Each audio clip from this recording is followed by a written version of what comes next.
Alors, on est à quelques heures des 100 premiers jours de Joe Biden à la Maison-Blanche. Quel bilan pour la bourse? On voit ça avec vous, Frédéric Rollin. Bonjour Frédéric. Bonjour. Conseiller en investissement, stratégie d'investissement chez Pictet Asset Management. L'effet sur la bourse, il est éminemment positif. Plus que positif, je vais spoiler le truc. Jamais depuis World War II, depuis la Seconde Guerre mondiale, on a eu des 100 premiers jours avec un tel bilan positif pour la bourse américaine. Alors, on le saura jeudi soir, Oui. mais c'est bien entamé aujourd'hui, puisque, en fait, c'est vrai que Donald Trump, pour les 100 premiers jours, avait une belle performance du Standard & Poor's. Le record, c'était Kennedy, en fait, et là, Biden a battu ce record-là. Donc voilà, médaille d'or, médaille d'argent pour les 100 premiers jours, deux présidents démocrates. Sur quel indice? Sur le S&P, sur le S&P. Sur le S&P. Sur le S&P 500. J'ai pris le S&P. On est à plus de 20% aujourd'hui depuis l'investissement. Alors il y a des c'est vraiment effets. lui, mais c'est vraiment lui. Voilà, il y a des effets évidemment. On le sait bien de reprise. Voilà, notamment aux États-Unis, une campagne de vaccination qui accélère. La campagne de vaccination et tout ça. Mais enfin bon, les vaccins avaient déjà été trouvés le 20 janvier, donc quelque part on pouvait quand même dire que c'était en partie dans les cours. Et puis, c'est quand même aussi des mesures assez importantes qui ont été prises par le président américain.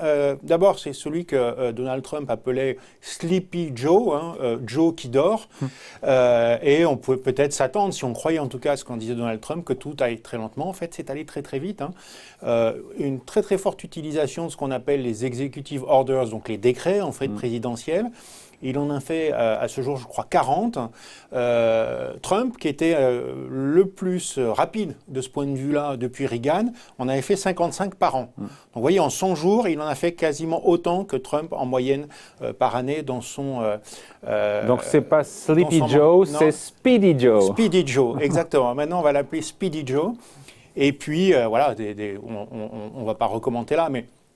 Des plans à la fois d'aide sociale et puis d'infrastructures qui ont été annoncés, qui sont absolument massifs et qui poussent la croissance attendue, en fait. Et donc, ça pousse la croissance, donc ça pousse les bourses américaines. Et donc, il y a vraiment, comment dire, c'est vraiment l'action du président américain. On peut chiffrer, difficile à hauteur de quel pourcentage, se dire que ce qui explique cette bonne performance, surperformance des indices boursiers américains, émane et vient de la politique du président américain. Alors, c'est difficile de chiffrer, bien sûr, mais on peut dire quand même que les bourses américaines ont été très très largement poussées par Joe Biden, de la même façon, je dirais. Par le plan de relance, le plan de soutien. Voilà, le plan de relance. Donc, on a un plan de soutien pour les ménages, de plus de 1000 milliards.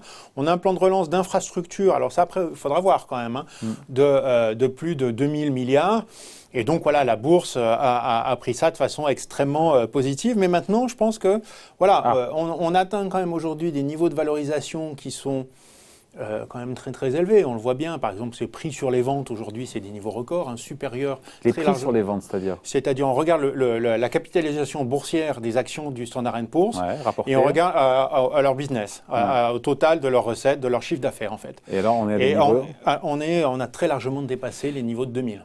En tout cas. Donc voilà, on a par exemple capitalisation boursière sur produit intérieur brut, on a aussi très largement 200%. dépassé les excès, ce fameux ratio de Warren Buffett qui est normalement un signe pour certains de bulle. C'est vrai que ça peut en être un, mais en tout cas, c'est surtout ce qui se passe aujourd'hui, c'est qu'on commence à avoir une politique quand même qui va être peut-être de moins en moins favorable. Donc la lune de miel, à vous écouter, entre Joe Biden et les marchés boursiers, peut-être en train de pas de se terminer, mais de se tendre un peu. Il y a plusieurs choses. Il y a d'abord le fait que le camp démocrate n'est pas totalement uni. Vous savez que vous avez 50 sénateurs démocrates. C'est 50 sur 100, donc c'est une majorité pour le moins vraiment minimale. Mais c'est la voix de Kamala Harris, vice-présidente. Voilà, vice-présidente qui peut faire pencher la balance. Supposer qu'il n'y ait pas de défection côté démocrate. Mais justement, ce qu'on voit aujourd'hui, c'est que vous avez un sénateur de West Virginie. Donc, il y a un frondeur. Il y a un frondeur, mais on le connaît. C'est Joe Manchin, je ne sais pas exactement. Si on est aux États-Unis, on va le prononcer Manchin, qui a voté une grande partie, je crois que c'est à peu près la moitié, des lois proposées par les Républicains et qui, au fond, quelque part, est peut-être aussi républicain, voire plus républicain que certains républicains. Il est dans un État qui est traditionnellement aussi un État de charbon, donc il ne voit pas forcément de très très bon œil le plan de relance des infrastructures énergie propre de Joe Biden. Il a commencé à dire effectivement que là, pour ce qui était des décrets, il fallait peut-être aller un petit peu plus doucement, donc il ne voterait pas forcément, parce que même quand il y a il ne voterait pas forcément donc, le plan de relance. Donc attention aux mauvaises nouvelles de ce côté-là, et puis par ailleurs, il faut commencer à financer. Tout ça, voilà. On en a parlé, augmentation de l'impôt sur les sociétés qui passerait de 21 à 28%, doublement de la taxation, on en parlait hier encore, des gains en capitaux pour les Américains les plus riches. Alors, augmentation de l'impôt sur les sociétés, donc toujours un impôt sur les sociétés inférieur à celui qui était au début de Trump, qui était à 35%, mais quand même une augmentation. Donc mécaniquement, moins de dividendes pour l'instant, ça ne bronche pas à Wall Street, ça ne bronche pas là-dessus. Je crois qu'aujourd'hui, on est un peu noyé dans les bonnes nouvelles et que c'est passé. Voilà, c'est passé à l'intérieur des bonnes nouvelles. Mais attention quand même, peut-être aussi, il y a aujourd'hui dans le marché quelques espoirs que finalement tout ça peut-être ne passe pas complètement, notamment à cause de ce sénateur Manchin qui va peut-être pas être tout à fait d'accord aussi pour remonter l'impôt sur les sociétés.